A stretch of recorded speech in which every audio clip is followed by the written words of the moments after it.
Oke, Assalamualaikum warahmatullahi wabarakatuh. Students grade 7,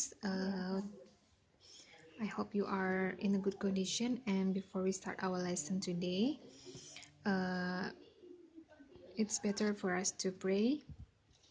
Bismillahirrahmanirrahim. Okay, now you can see your book, Nur Zaida English book ya. Erlangga, it is a guided book atau buku pendamping. Page 180, halaman 180. Kita masuk ke descriptive text atau di sini disebut a description.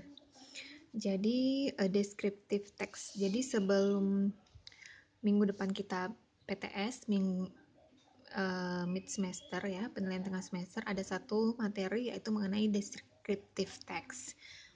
Oke, bisa dilihat di halaman 180. Kita bahas di sini. A descriptive text atau a description is a text which describes a particular person, place, or thing. Jadi, teks deskriptif ya adalah sebuah teks yang describes, menggambarkan a particular person, orang yang secara khusus ya, menggambarkan, describe. Namanya aja deskriptif, berarti tujuannya atau pengertiannya yaitu untuk describe, menggambarkan orang, tempat, atau benda. Jadi yang digambarkan itu bisa orang, tempat, atau benda. Nah, descriptions ini biasanya menggunakan the simple present tense, menggunakan tenses simple present tense. Dan ini insya Allah juga dikeluarkan dalam PTS, jadi tolong diperhatikan baik-baik penjelasannya. Here is the structure of a description. Ini adalah struktur dari descriptive text. Ada dua, yang pertama identification, yang kedua description. Nah, seperti ini. Jadi kalau ada teks deskriptif, jadi di dalamnya itu ada strukturnya. Yang pertama identification, yang kedua description. Ini adalah struktur bahasa dari teks deskriptif. Yang pertama identification. Identification itu identifies the thing to be described. Ya, mengidentifikasi sesuatu yang digambarkan. Biasanya identification ini pasti terletak di awal. Dan yang kedua yaitu description. Nah, description ini yaitu setelah identification. Description ini menggambarkan parts, qualities, and characteristics of the person or thing that is described. Menggambarkan bagian-bagian kualitas dan karakteristik atau ciri-ciri dari orang atau benda yang digambarkan. Nah, seperti contoh di sini my son the sheep bolster. Ada teksnya, teks deskriptif. Bisa dilihat. Nah, di situ terbagi menjadi dua struktur, yaitu identification. Kita baca. I got a surprise this morning. My uncle visited my house and brought me a bolster with the head of Son the sheep. The head has long ears and white, stupid eyes. I bet you know about this funny character.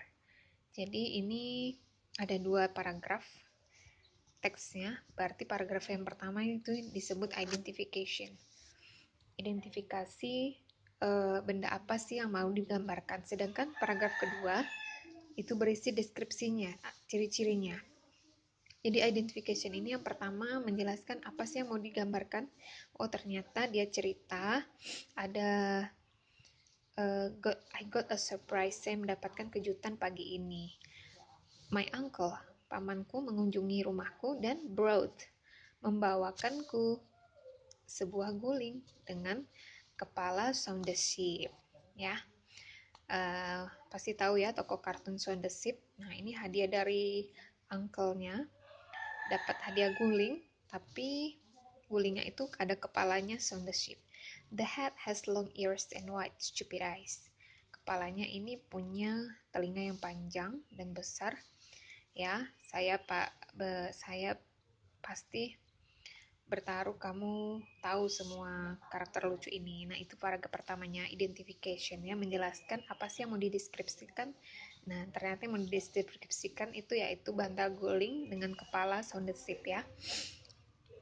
Oke, yang paragraf kedua ini berisi tentang description-nya, yaitu bagiannya atau karakteristiknya atau ciri-cirinya ya. Nah, ini berarti yang digambarkan thing, benda ya, itu bolster.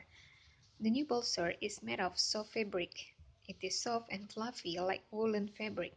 The bolster is about a meter long. The lower part's color is black, while the upper part's color is white. The bolster has two front legs, but strangely, it doesn't have any hind legs. Nah, seperti itu nih. Lengkap ya ciri-cirinya, dan terbuat dari apa ya, made of soft fabric, terbuat dari bahan yang lembut, soft, seperti itu ya. Juga dijelaskan panjangnya 1 meter ya, ada warnanya juga. Nah, disinilah di paragraf kedua ini, description inilah digambarkan karakteristiknya. Well, seperti itu. Untuk descriptive text cukup simple dan cukup mudah. Jadi tujuannya, karena ini teks deskriptif, karena ini teks deskriptif, berarti tujuannya pasti untuk menggambarkan, to describe, seperti itu ya, untuk menggambarkan. Jadi penulis ini membuat teks atau menuliskan teks deskriptif ini tujuannya apa sih? Dan ternyata tujuannya itu untuk menggambarkan sesuatu ya, baik itu bisa tempat, orang, atau benda. Nah, ini pasti di sini ada kata sifat ya, di dalam teks deskriptif. Bisa dilihat ada kata soft ya, ada kata black, white, ini semua kata sifat. Ya, ada long. Nah, seperti itu. Nah, di sini di activity 4, kalian diminta untuk find, temukan antonimnya, lawan kata. Ya, ada antonim, ada sinonim. Oke. Silakan dicari di kamus apa sih lawan kata dari hard. Hard itu keras ya. Antonimnya apa? Ada di dalam teks ya. Jawabannya ada dalam teks. Short itu pendek ya. Ada lawan katanya apa? Pendek berarti tinggi ya, atau panjang. Panjang ya. Oke, kalau rendah baru tinggi ya. Short ya, bisa rendah atau pendek. Nah, lawan katanya apa?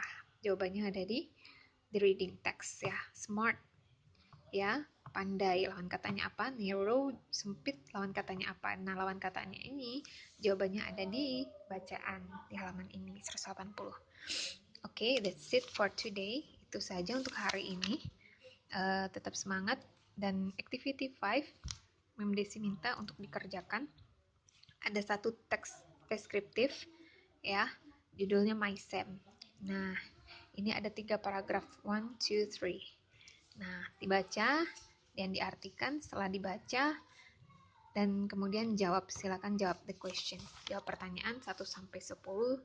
Silakan ditulis soalnya, artikan soalnya, dan ditulis jawabannya.